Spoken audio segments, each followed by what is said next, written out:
Isaiah 55, verse 8. The Lord says, "My thoughts and my ways are not like yours." Kung paano ko mag-isip, ang aking mga pamamaraan ay di tulad ng sa inyo, sabi ng Panginoon. 3 spiritualities. 3 uri ng espiritualidad, 3 uri ng paninindigang espiritual. Alin kaya sa 3 ito ang mayroon tayo ngayon? Aming Diyos, salamat po sa buhay. Salamat sa araw na ito na dinagdagan niyo pa ang aming paglagi dito sa bundok. Linisin niyo po kami, paging dapating tumanggap ng inyong pagtuturo, at nawa ang inyong mga salita maging pagkain ng aming kaluluwa, maging lakas ng aming buhay, gabay, liwanag. At nawa, Panginoon, ito'y magbunga ng kabutihan sa aming puso, kapayapaan, at katahimikan ng loob. Kayo po ang maghari, kayo ang mangaral. Hinihiling namin ito sa ngalan ng iyong anak na si Jesus. Atin mong babasahin ang Lucas 15, 11 hanggang 32. Sinabi pa ni Jesus, may isang tao na may 2 anak na lalaki. Sinabi sa kanya ng bunso, "Ama, ibigay na po ninyo sa akin ang mamanahin ko." At hinati nga ng ama ang kanyang ari-arian. Pagkalipas ng ilang araw, ipinagbili ng bunso ang kanyang kaparte at nagpunta siya sa malayong lupain. Nilustay niya roon sa pamamagitan ng mga bisyo ang lahat niyang kayamanan. Nang maubos ito, nagkaroon ng matinding taggutom sa lupain iyon, kaya't siya'y nagsimulang maghirap. Namasukan siya sa isang taga roon at siya'y pinagtrabaho nito sa isang babuyan. Sa tindi ng kanyang gutom at dahil sa wala namang nagbibigay sa kanya ng pagkain, halos kainin na niya mga bungang kahoy na kinakain ng mga baboy. Ngunit pag-isip-isip niya ang kanyang ginawa at nasabi niya sa sarili, labis-labis ang pagkain ng mga alila ng aking ama, samantalang ako'y namamatay dito sa gutom. Babalik ako sa aking ama at sasabihin ko sa kanya, "Ama, nagkasala po ako sa Diyos at sa inyo. Hindi na po ako karapat-dapat na tawaging anak ninyo. Ibilang na lamang ninyo akong isa sa inyong mga alila." At siya'y nagpasyang umuwi sa kanila. Malayo pa'y natanaw na siya ng kanyang ama, at dahil sa matinding awa ay patakbo siyang sinalubong, niyakap at hinalikan. Sinabi ng anak, "Ama, nagkasala po ako sa Diyos at sa inyo. Hindi na po ako karapat-dapat na tawaging anak ninyo." Ngunit tinawag ng ama ang kanyang mga alila, "Madali, kunin ninyo ang pinakamagandang damit at bihisan ninyo siya. Suotan niyo siya ng singsing at bigyan niyo siya ng sandalyas. Katayin ninyo ang pinakamatabang guya at tayo'y magdiwang. Sapagkat ang anak kong ito ay namatay na, ngunit siya ay nabuhay. Nawala, ngunit muling natagpuan." At sila nga'y nagdiwang. Nasa bukid noon ang anak na panganay. Nang umuwi ito at malapit na sa bahay, narinig nito ang tugtugan at sayawan. Tinawag niya ang isang utusan at tinanong, "Bakit? Anong nangyayari sa atin?" "Dumating po ang inyong kapatid," sagot ng alila.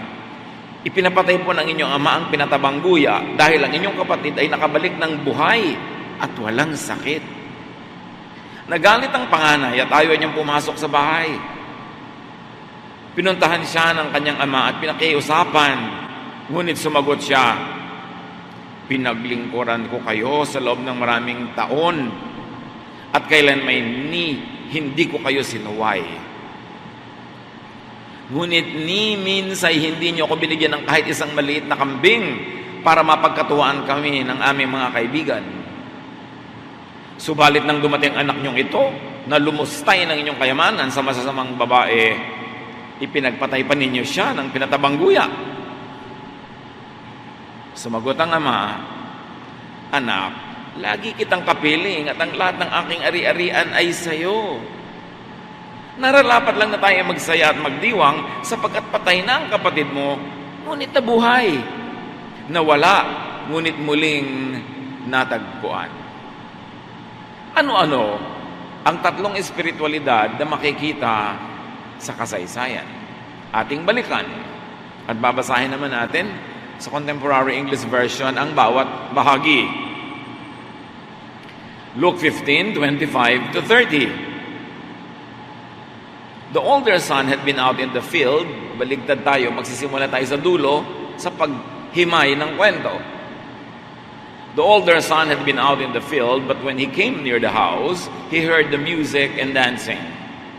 So he called one of the servants over and asked, "What's going on here?" The servant answered, "Your brother has come home safe and sound, and your father ordered us to kill the best calf." The older brother got so angry that he would not even go into the house. His father came out and begged him to go in. But he said to his father, "For years I have worked for you like a slave and have always obeyed you, but you have never even given me a little goat so that I could have dinner for my friends. The other son of yours wasted your money on prostitutes, and now that he has come home, you ordered the best calf to be killed for a feast." So let us look at the older son's spirituality. And it is based on good works. Yan ang unang-unang katangian ng espiritualidad nung matandang anak, nung panganay. At habang sinusuri natin ito, ay ihambing natin ang ating sariling espiritualidad kung dito ba tayo kasali. The older son's spirituality is based on good works. Yung kanyang mga ginawang mabuti, yung tama niyang ginawa, yung hindi niya maling ginawa, yung kanyang good performance, yung pagtitiis niya, pagtitiis na hindi mag-party, hindi humihingi ng kambing na kakatayin, laging trabaho mula umaga hanggang gabi, hindi umaalis ng bahay, walang bisyo. The older son's spirituality is about always being home and proper, being correct and righteous. It is also about being under the law and being law-abiding. Dapat ganito gagawin mo. Hindi mo dapat gagawin ito. Do's and don'ts. Doon nakabase ang kanyang espiritualidad. And the older son's spirituality is angry. Easily angered by sin, by lawlessness, and injustice. Para siyang galit sa mundo dahil sobra siyang banal.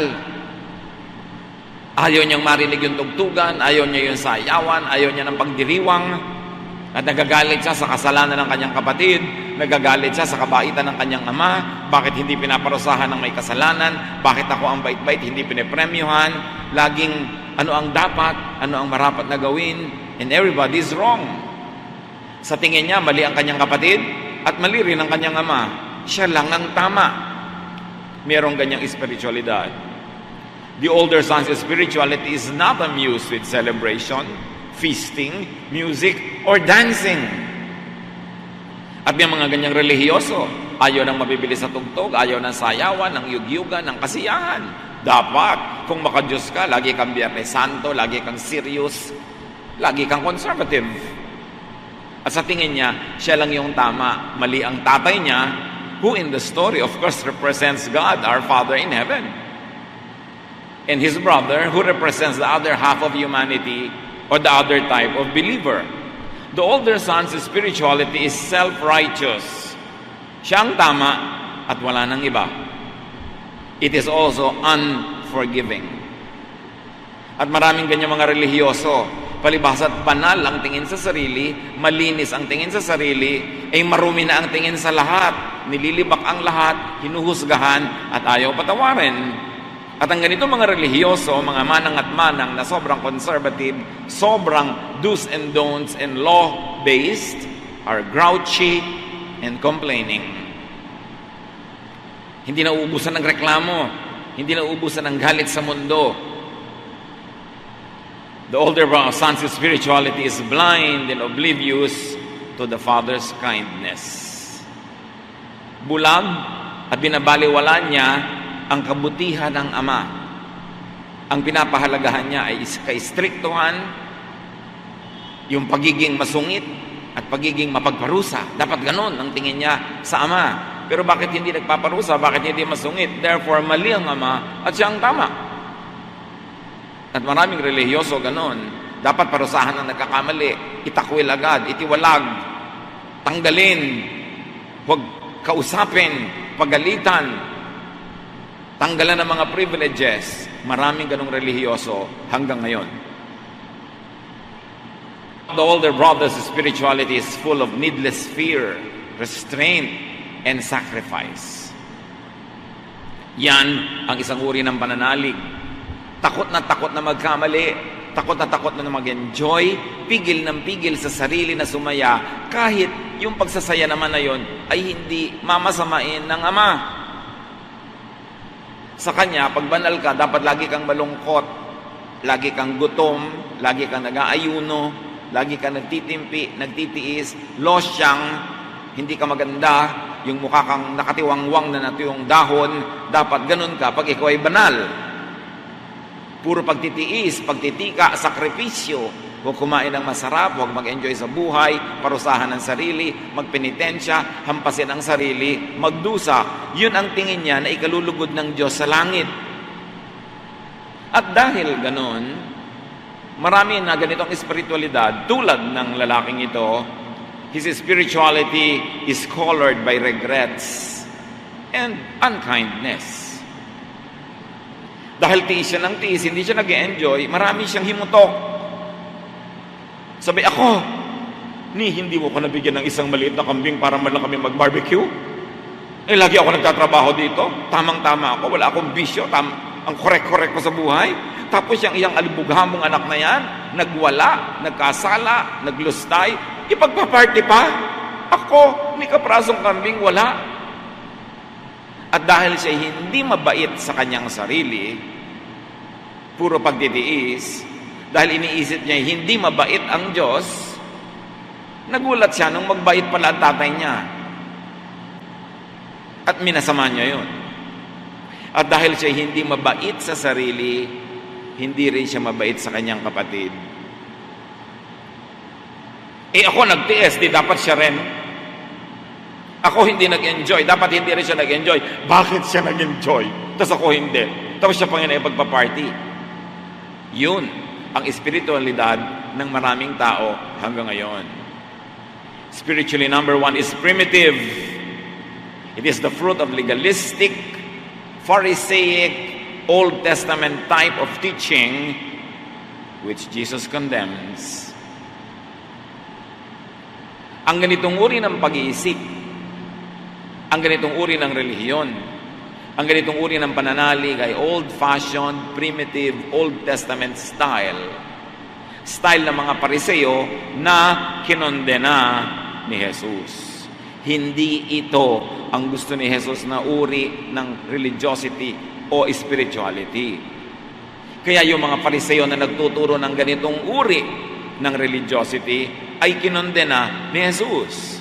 Matthew 23, 1-28, mga piling verses. Jesus said to the crowds and to His disciples, "The Pharisees and the teachers of the law are experts in the law of Moses. They pile heavy burdens on people's shoulders and won't lift a finger to help." Sabi yung mga Pariseo na yan, yung mga old-fashioned teachers na yan, wala silang ginawa kundi magpatong ng mabibigat na pasanin sa balikat ng mga mananampalataya. Isang katerabang bawal na hindi man pwedeng sundin, nagigilty ka lang tuloy. Napakaraming pag-aayuno, napakaraming pag-donate, bigay ng bigay, pigang-piga na ang mga tao, hirap ng hirap, puro serbisyo, inuuto nila ang mga tao.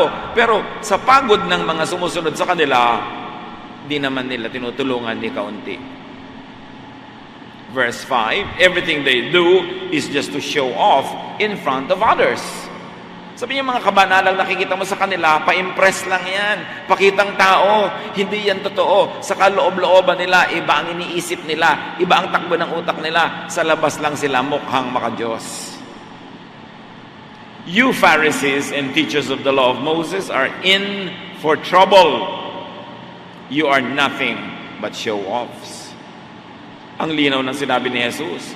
May araw din kayo mga religious leaders na puro paimbabaw, pakunwari, pagbabalat kayo, puro kayo pakitang tao. You lock people out of the kingdom of heaven. You won't go in yourselves and you keep others from going in. Ang mga nakikinig sa inyo ay hindi nakakapasok sa luwalhati, kapayapaan, pag-ibig at katahimikan ng Ama. Hindi nyo sila tinuturo ang mapanatag ang loob, tinatakot nyo lang lagi. Hindi nyo sila tinuturo ang matahimik, matiwasay, kundi lagi silang nag-aalala. Kaya tuloy lagi silang making up, donating, giving, serving, sacrificing sa takot nila sa Diyos. Bakit nyo sila tinatakot sa Diyos? Pati kayo, hindi kayo pumapasok sa kalangitan, hindi kayo pumapasok sa harian ng Ama, hindi kayo nakakarating sa level of thinking and lifestyle na tahimik, payapa at iwasay, at ganun din ang ginagawa nyo sa mga nakikinig sa inyo. You travel over land and sea to win one follower. And when you have done so, you make that person twice as fit for hell as you are. Pamisyon-misyon pa kayo?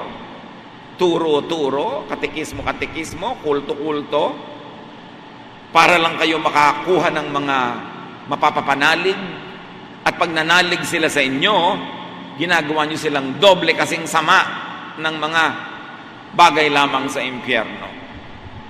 Ang dati nilang kasamaan, dinadagdagan nyo pa. Kasi dati na silang masama, ngayon tinuruan nyo pa maging self-righteous, maging judgmental, at maging cruel. Dumoble ang kasamaan nila mula nang nakinig sila sa inyo.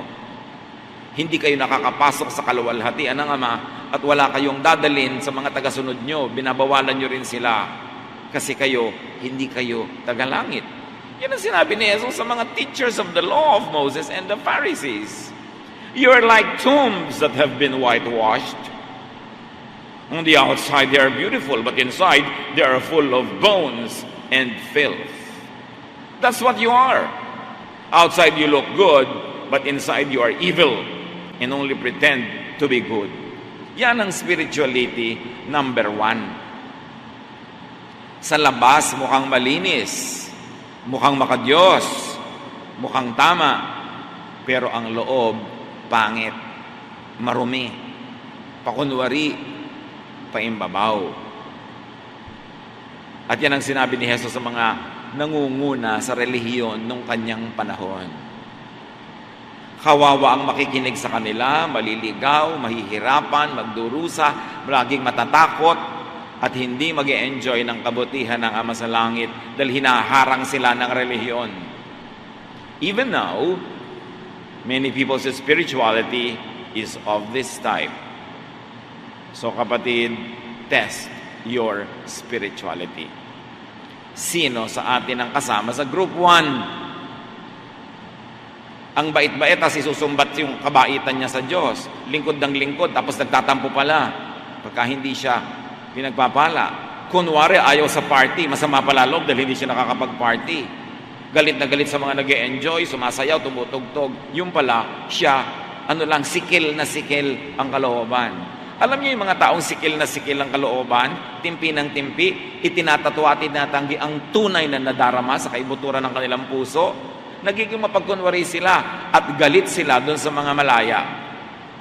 Kaya mga super conservative kuminsan ng mga manang, galit na galit doon sa mga babaeng medyo liberated, malakas tumawa, may kembot, at mukhang nag-e-enjoy sa buhay. Madami doon, inggit lang. Ba't ikaw nag-e-enjoy, ako hindi? Dasal ako ng dasal, makadiyos ako, ayuno ako ng ayuno, tas ikaw ang masaya. Kaya galit sila sa mga tinatawag na makasalanan. Meanwhile, tingnan natin ang spirituality number 2. Luke 15:12. The younger son said to his father, "Give me my share of the property." So the father divided his property between his 2 sons. Hiningi na agad ang mana niya, buhay pa yung ama. The younger son's spirituality is more evolved, it's more developed, but not fully developed. The younger son's spirituality is about entitlement, about rights, about perks. Anak mo ako, therefore akin na ang mana ko. Anak ako ng Diyos, mananampalataya ako, therefore dapat blessed ako. Therefore, dapat dinidinig ang mga dasal ko. Therefore, pag may sakit ako, dapat akong pagalingin at paghimalaan. Entitlement. Sino sa atin ang ganon, na kung mo itinuturing mo ang sarili mong anak ng Diyos, may karapatan ka ng manghingi nito at manghingi nun. Luke 15:13, not long after that, the younger son packed up everything he owned and left for a foreign country where he wasted all his money in wild living.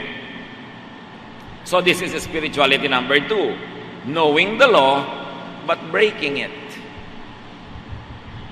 Alam naman niya yung tama at mali. Ang ginagawa niya yung mali. Yung spirituality number 1, alam niya ang tama at mali. Sa panglabas, ginagawa niya yung tama. Pero sa pangloob, mali rin pala siya. So pareho lang mali, itong 1 at number 2. Yun lang 1, nakatago ang mali. Itong number 2, nakabunyag. Pero pareho lang mali. Ang problema doon sa number 1, akala niya mas tama siya at banal kaysa sa number 2 kasi yung kamalian niya nakatago. Itong sa number 1, nakabunyag. Pero pareho lang. Luke 15:14, he had spent everything when a bad famine spread through that whole land. Soon he had nothing to eat. He went to work for a man in that country, and the man sent him out to take care of his pigs. He would have been glad to eat what the pigs were eating, but no one gave him a thing. So the younger person's spirituality is informed, shaped, colored by punishment and suffering when the law is broken. Ang paniniwala, ang eksperyensya ng spirituality number 2, pag gumawa ka ng mali, mapaparusahan ka. O kaya, naghihirap ka, nagugutom ka, kasi makasalanan ka. Yun yung mentality na lumalabas dito sa example na ito. The law is about cause and effect. Gumawa ka ng mali, therefore, magkakamali-mali at magkakawindang-windang ang iyong buhay. Yan ay isang uri ng paniniwala. Spirituality number 2. Luke 15:17-20. Finally, he came to his senses and said, my father's workers have plenty to eat, and here I am, starving to death. I will go to my father and say to him, Father, I have sinned against God in heaven and against you. I am no longer good enough to be called your son. Treat me like one of your workers. The younger son got up and started back to his father. What do we know about spirituality number 2 from this example? That the younger son's spirituality is informed by guilt. May guilt. Gumagawa ng mali, pero inuusig din ng budhi. At nagbabago ang loob din. Repentance. Isa yan sa quality ng number 2, but enduring submission to punishment. Ang faith number 2, alam ko ang tama, gumawa ako ng mali. Dahil gumawa ako ng mali, nagkamali-mali ang buhay ko, nagdusa ako ng nagdusa, therefore, hihingi ako ng tawad, mangungumpisal ako, magsasabi ako, nagkamali ako, pero ihanda ko ang loob ko at tatanggapin ko ang parusa ng Diyos dahil ang Diyos ay nagpaparusa sa nagkakamali. Yun ang faith number 2. It is an exhibit of the sin, repent law. You sin, but you confess your sin and you accept willingly the punishment that is the equivalent of your sin. Luke 15:21, the son said, Father, I have sinned against God in heaven and against you. I am no longer good enough to be called your son. So here is faith number 2. Nagkamali ako, tatanggapin ko, aaminin ko, hingi ako ng tawad, pero ibababa ko ang ranggo ko. Sasabihin ko sa Diyos na hindi na niya ako dapat ituring ng maganda dahil nagkamali ako, ituring na lang niya ako tulad ng kanyang mga alipin. Babalik ako, pero hindi ako babalik bilang anak. Babalik ako in a much demoted position as a slave or as a servant. The younger son's spirituality is set that whenever one falls short of expectation, it is to make one feel sinful, disgraced, disinherited, disconnected. Gano'n sa ating karami ang ganito ang espiritualidad. Alam ko ang tama, ginagawa ko ang mali, pero nagsisisi naman ako, nagbabalik loob sa Diyos, pero buong puso kong tatanggapin ang parusa na bagay lang sa aking kasalanan at hindi ko na ituturing ang sarili kong anak ng Diyos, slave na lang. Meanwhile, let's take a look at the third, spirituality. Ang nakaraan, Luke 15:20, but when he was still a long way off, his father saw him and felt sorry for him. He ran to his son and hugged and kissed him. Yung ama, malayo pa lang yung anak na bumabalik, patakbo ng sinalubong, wala pang nasasabi yung anak, inunahan na ng ama ng halik, ng yakap. Bakit malayo pa lang ay nakita? Kasi doon nakatitig yung ama all along. Doon kung saan umalis yung anak niya, doon siya nakatitig dahil doon babalik. Anong nakita natin? Sa spirituality number 3, handang-handang tumanggap sa magbabalik. Nag-aabang, naghihintay. Yung anak, number 1, laging nandun, pero ang totoo, putol ang kanyang relasyon sa kanyang ama dahil meron pala siyang kinikimkim na sama ng loob. Yung anak na lumayo, sandali lang nagmukhang putol, pero bumalik uli. Pero sa ama, kahit kailanman, hindi naputol ang relasyon niya sa anak niyang umalis dahil nakaabang siya at nakahandang tumanggap, yumakap at magbigay uli ng mga privileges. The Father's spirituality is loving and gracious. Very highly evolved and developed ang kabaitan. He feels sorry for the younger son. Hindi, babalik-balik ka. Hindi ganon. Hindi namewang yung ama at sinumbatan yung anak. Malayo pa lang, hindi pa nakakapagsalita, inakap na niya. He runs to and hugs and kisses his younger son. Luke 15:22-24. But his father said to the servants, hurry and bring the best clothes and put them on him. Give him a ring for his finger and sandals for his feet. Get the best cup and prepare it so we can eat and celebrate. This son of mine was dead but has now come back to life. He was lost and has now been found, and they began to celebrate. The Father's spirituality is open and welcoming to the sinful and the unclean. Sino man sa atin na ang pakiramdam natin tayo marumi, tayo makasalanan, nagdurusa tayo dahil makasalanan tayo, mag-isip-isip kayo kung ganun din ang nasa puso ng Ama sa Langit. Ang kinailangan lang gawin ng anak ay magbalik. Pero as far as the Father was concerned, hindi kailangan bumalik kasi hindi naman nawala sa puso niya. Kaya yung mga panlabas na patunay na siya'y anak, sandalyas, magandang damit, singsing, agad-agad niya ipinasuot. Nakinig ba yung tatay sa paliwanag ng anak? No, he did not even dignify the son's pleadings and confession. Parang walang sinasabi yung anak. The father does not even listen to and bring up the issue of sin. Hindi niya sabi, pinapatawad kita. Kasi hindi naman niya hinusgahan nung umalis. Kaya wala siyang kailangang patawad na ibigay. The restoration of the ring, the sandals, and the clothes was not from the father and for the father. It was for the consumption of the son and the servants. Para alam ng lahat na wala naman talagang naiba, yung pansamantalan niyang binitawan na privilege, kailangan ma-enjoy na niya uli. Hindi siya nanumbat. Ibig sabihin lamang, yung nangyaring mga dilubyo sa kanya, hindi dahil pinarusahan siya ng ama. Nagkataon talaga na napunta siya sa lugar na magkakaroon ng taggutom, kaya napasali siya doon. At dahil nilusta niya ang kanyang pera, natural mauubos.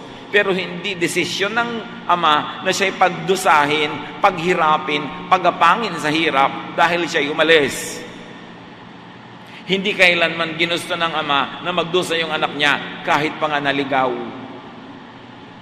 Yung anak lang ang nag-iisip na nangyari yon sa kanya at hindi na siya bagay bumalik sa Ama. Pero hindi yon ang iniisip ng Ama. So itong mag-aamang ito, tatlo ng iba-ibang iniisip. Iba-ibang espiritualidad, ang panganay na anak, ang bunsong anak, at ang kanilang Ama. He reinstates his son even before the latter declares repentance. Tayo, ama din tayo, ina rin tayo, in many ways, may mga lumalayo sa atin, nagkakamali. Paano natin itrato? Itatrato ba natin tulad ng pagtrato ng panganay na anak? Aba, hindi dapat mag-party, hindi dapat magkatay ng hayop, hindi dapat magtugtugan at magsayawan. Makasalanan yan, dapat yung magdusa. Ganun ba tayo magtrato sa kapwa na sa tingin natin nagkakamali? O number 2 ba tayo, nagkamali ako, therefore dapat lang ako magdusa, at ang pagdurusa kong ito, pinaparusahan ako, pinapalo ako ng Diyos. Yung bang yung pananalig? O yung number 3, yung sa Ama? Aba anak, hindi kita pinaghirap. Nangyari lang talaga na inubos mo ang pera mo, di naghirap ka. Hindi kita ginutom. Nagpunta ka kasi sa isang bayan na nagkakaroon ng tagutom. Wala akong masamang layunin para sa'yo. Hindi kita gustong parusahan. Hindi kita gustong pahirapan. Kaya dumadating ka pala nga, hindi ka pa humihingi ng tawad. Niyakap na kita. Pinabihisan na kita. Yun ang ating Ama sa langit. Kilala ba natin siya? Anong Ama sa langit ang ipinapakilala natin sa kapwa natin? Ayan, nagkakasala ka, pinaparusahan ka ng Diyos. Para yatang misrepresentation yan. Siguro ikaw, gusto mo siyang parusahan, tapos pinagmumukha mong Diyos na nagpaparusa. Kung ikaw ang Diyos, paparusahan mo siya, pero hindi ikaw ang Diyos. Salamat na lang. Tuwing may naghihirap, sister, may sakit ka kasi makasalanan ka. Maraming ganon. May lalaki pang Biblia, ang daladala ng laking Biblia. Pag dumating sa bahay mo, judgment ang ibibigay sa'yo. Siguro kaya ka nagkakasakit dahil makasalanan ka. Anong tingin mo sa Diyos? Hindi ito ang ipinakilala sa atin ni Jesus sa kwento na ito. Of course, yung tatay dito, kinatawan ng Diyos. At nagkaroon ng malaking kasiyahan. Because fellowship with God is usually depicted as a glorious feast and celebration. The Father's spirituality is restorative. Bumubuo, hindi sumisira. Nagbabalik sa dating magandang kalagayan, hindi nagde-demote. He restores the relationship and all its perks. And the Father's spirituality is celebratory. Mapagsaya. Nakita niyo sa kwento ni Jesus, dahil may bumalik na anak, natuwa ang Ama, celebration, kainan, sayawan, tugtugan. Tapos may mga conservative Christian magsasabi, bakit kayo sumasayaw sa church nyo? Ano kayo, kabaret? Uy, son number 1 yan. Panganay na anak yan. Ayaw ng tugtog, ayaw ng sayaw. Yan yung anak number 1. Pero ang Ama, nagpatugtog, nagpasayaw, naghanda. Because we should celebrate our relationship with our Father in heaven. Dapat masaya. Dapat maraming kumakain, may tugtugan, may sayawan. Hindi yun masama. Ang nagpasama doon, yung faith nung panganay na anak. At ngayon, even among Christians, maraming katulad ng panganay na anak. Bawal sumaya, bawal ang tambol, bawal ang tugtog, bawat ang mga kultura ng katutubo. Dapat kultura lang ng mga Western missionaries. Dapat ang tugtog lang, organ. Sino may sabi noon? Son number 1. Gusto nyo ba siya? Kasali ba kayo sa kanya? So balikan pa natin ang nakaraan.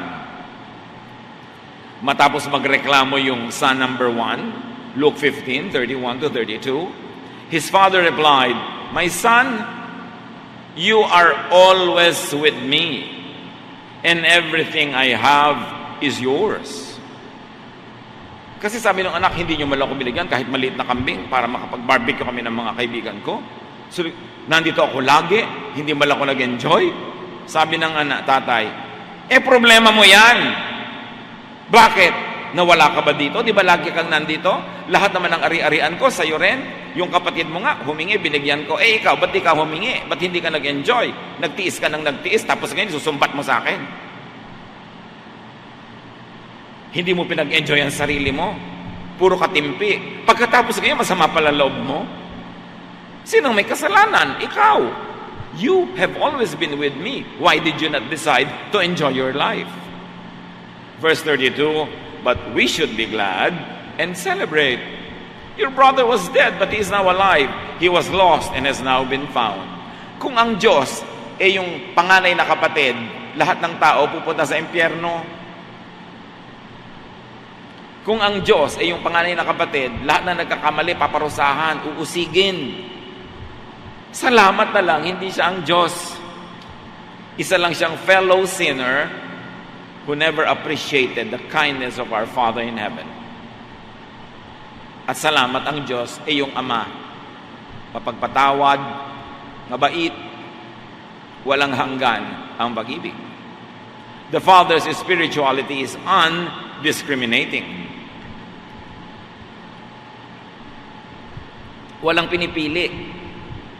Sasabihin ng iba, paborito ba niya yung son number 2 o number 1? Pareho niya mahal. Kaya lang, yung bunsong anak, mas nag-enjoy ng pagmamahal ng ama kasi mas hindi niya itinago ang tunay niyang niloloob. Mas nakita niya tuloy kung gaano siya katalaga kamahal. Yung isa, panggap na siya proper and correct and good, kaya hindi niya naramdaman kung paano magmahal ng ama kahit hindi siya laging perfect. Nag-pretend siyang laging perfect. Nakaka-stress yun, nakakapagod yun. Yung isa, ang totoo sa kanyang sarili, inilabas niya at nalaman niyang sa kabila ng lahat, mahal pa rin siya. Pareho silang mahal, pero mas nag-enjoy yung isang naging totoo sa sarili. Nagpakatotoo. Hindi niya ikinubli ang tunay niyang nadarama, ang tunay niyang gustong gawin, at sa kabila ng lahat, nalaman niya, mahal na mahal siya ng Ama sa langit. Both are sinners. The younger son sins by spending, by knowing he sins, and by repenting, but he underestimates the father's love. Ito ang kulang sa son number 2. Lumapit, pero minaliit pa rin niya yung pag-ibig ng ama sa kanya dahil siya nang nag-volunteer na itrato na lang siyang alila, katulong, servant. Alam niyang tatanggapin siya, pero bilang alila. Hindi niya sukat akalain. Tatanggapin pa rin siya bilang anak pa rin. So yun ang kulang sa kanya. Kulang pa rin siya ng appreciation, although mas marami siyang appreciation sa ama kesa dun sa panganay na anak. Natakot magpahalatang gusto niya mag-party, gusto niya mag-enjoy, kasi baka siya mapagalitan. The older son sins by not spending, but then by secretly holding grudges and by accusing the father of injustice. By complaining, by being self-righteous, judgmental, and unkind, and by choosing to be cheerless and unhappy, and being blind to his own sin. Sino ang mas malala ang tunay na kasalanan? Yung anak number 1 na panganay o yung anak number 2 na bunso? The older son personifies the Old Testament, the law, which is all about hard work, self-righteousness, the struggle and the strife to deserve God's kindness. Pero ang nagiging bunga nito, judgmentalism. Kasi hinuhusgahan nila yung hindi nila kasing banal. Itinataas, pinupuno ang sarili sa sariling sikap. Pero kahit anong mangyari, kulang din naman, sinner pa rin. Malinaw ang sinabi ng Galatians 3:10-11 tungkol sa mga sobrang nagsisikap na magpaka-perfect. Anyone who tries to please God by obeying the law is under a curse. The scriptures say, everyone who doesn't obey everything in the law is under a curse. No one can please God by obeying the law. The scriptures also say, the people God accepts because of their faith will live. Pag sinisikap mong impresen ng Diyos with perfection, with hard work, to the point that you become hypocritical, you hide your true self, ikinakaila mo ang totoo sa pagpapa-impress mo sa Diyos at sa iyong kapwa. Sabi, para ka nang isinumpa. Bakit? Hindi ka malaya, hirap ka, puro ka himutok, pero kulang at kulang ka pa rin. Sayang. At ito, ang nakikita natin, nakasaysayan ng panganay na kapatid, trying to please the Father by being perfect, pero hindi rin naman talaga siya perfect. The younger son, meanwhile, personifies the aspects of the New Testament, some aspects of it anyway, which is love and grace. But it is incomplete. It is unappreciative of God's undeserved kindness. At least itong anak na bunso, hindi itinaas ang sarili. Sa katunayan, ibinaba ang sarili. Ang itinaas niya ang ama. No? At siya ay pinupuno ng ama. Kaya siya mas blessed. Kasi inamin niya ang kanyang kakulangan. Yung isa ay tinatago yun. Umuulan ng pagpapala, isinahod niya ang kanyang pangsalok. Yung isa nakataob kasi sinasabi niya, di ko kailangan yan, mabait naman ako eh. Itong bunsong kapatid, Galatians 5:1, Christ has set us free. This means that we are really free. Now hold on to your freedom and don't ever become slaves of the law again. Malaya kang lumapit sa Diyos, ano man ang iyong kalagayan. At huwag kang magpaalipin sa mga batas ni Moses. Yung sobrang relihiyoso, umaasa sa kanyang sariling performance, para yun na slave of the law. Kahit ano naman ang gawin niya, kulang pa rin.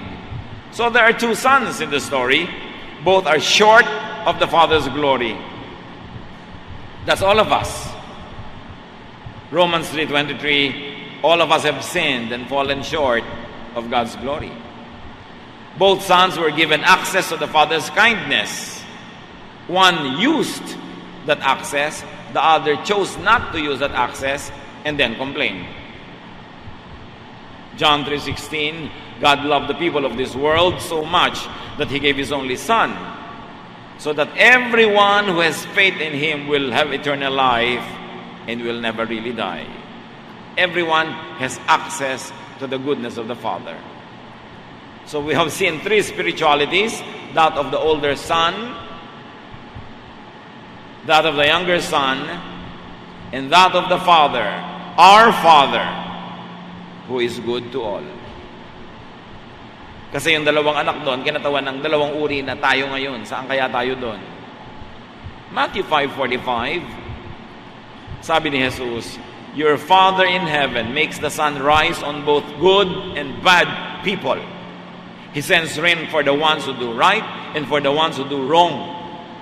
In other words, huwag mong laging hatiin ang mundo sa banal at makasalanan, sa tama at mali.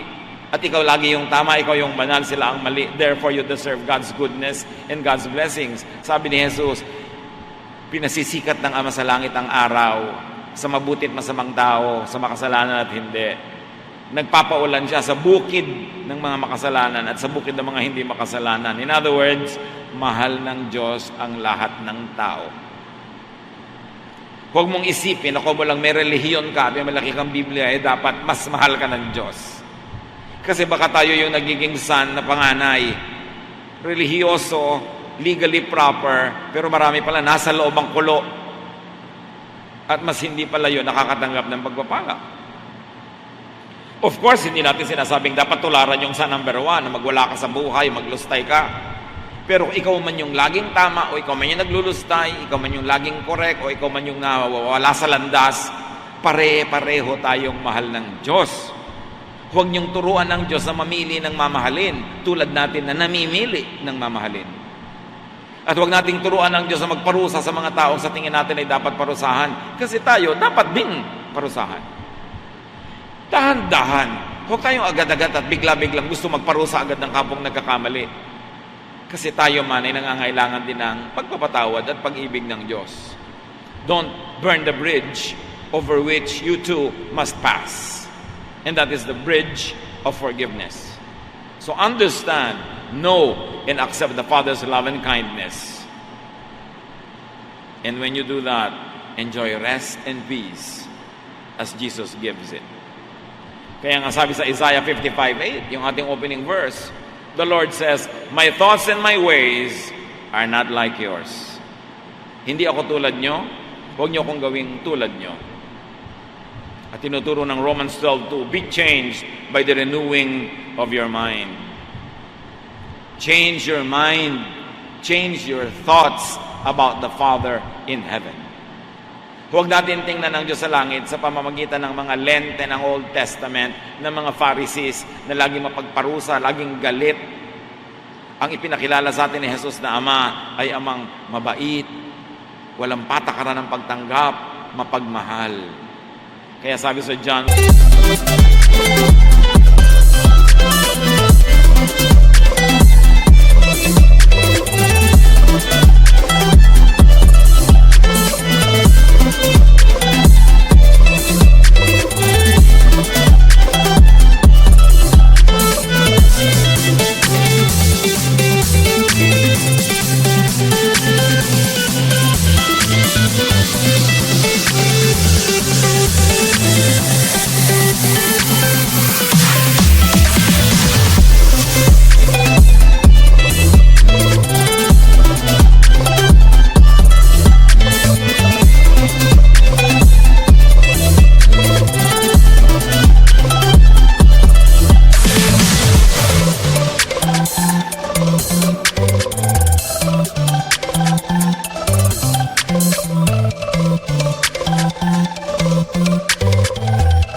Jesus showed us everything that could be known about the Father. All the goodness and kindness of the Father in heaven is revealed to us by His Son, Jesus. So yung pagpapakilala ni Jesus sa Ama ang pakinggan natin, hindi yung pagpapakilala ng mga propeta, ng mga teachers of the law, ng mga Pharisees, ng mga conservative at mga mahihigpit ng mga religious leaders. Tingnan natin yung pagpapakilala ni Jesus dahil siya ang anak ng Diyos na isinugo para buuin at itama ang pagpapakilala sa Ama. Romans 6:14, sabi ni Paul, don't let sin keep ruling your lives. You are ruled by God's kindness and not by the law. Huwag niyong gawing amo, huwag niyong gawing poon ang kasalanan. Na hindi lang ibig sabihin, huwag kang magkasala. Ang ibig sabihin, do not fear sin. God's kindness rules over you. It is what is in effect in your life. Hindi ka perfect, nagkakasala ka, alam yun ng Diyos. Ang pagpapatawad ng Diyos ang tingnan mo, hindi yung pang-uusig lagi ng kasalanan. Kasi pag lagi yung pang-uusig, ito yung nagkakasala ka, guilty ka, takot ka mamatay, takot ka mabuhay, takot ka sa mundong ito, takot ka sa end of the world, kasi puro ka guilt. And that what is means to be ruled by sin. Sin ang amo mo, tinatakot ka, kinokontrol ka. John 8:36, sabi ni Jesus, if the Son gives you freedom, you are free. Kailan natin mauunawa that we are free from fear of sin? Not free from sin in the sense that you will not commit sin anymore. Kaya ang sabi sa 1 John 1:8-9, if we say we have not sinned, we are fooling ourselves. And the truth is not in our hearts. But if we confess our sins to God, He can always be trusted to forgive us and take our sins away. So,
ibig sabihin ng sin will not be your master, hindi yung hindi ka na magkakasala. Magkakasala ka pa rin, kaya nga may 1 John 1:9, hindi ka pa complete, hindi ka pa perfect. Ang ibig sabihin ng sin will not be your master is, huwag kang laging matakot sa kasalanan. Una, huwag mong gawin.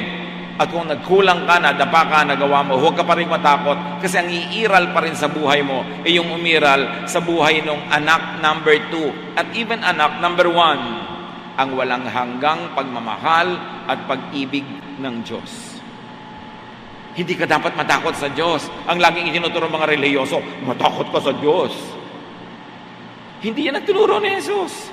Bakit ka matatakot sa Diyos? Diyos yun. Mahal niya tayo, ama niya tayo. Alam niyo ba na maraming pamilya, sobrang takot ang anak sa magulang, lalo sa ama, hindi tuloy na de-develop ang kanilang relasyon. Hindi tuloy nasasabihin ng anak yung tatay na I love you, hindi rin masabi ng tatay na anak, mahal kita. Hindi mayakap yung anak, hindi sila makapaglabing-labing kasi takot ang umiiral. At pag ang pinairal mong feeling sa Diyos ay takot, matakot ka sa Diyos, fear God, yan lagi tinuturo ng religion matakot ka sa Diyos. Ang religion kasi, ang lagi tinuturo, manakot ng manakot. Kasi ang takot, malaki mag-donate. Pampatanggal ng takot, pampatanggal ng guilt.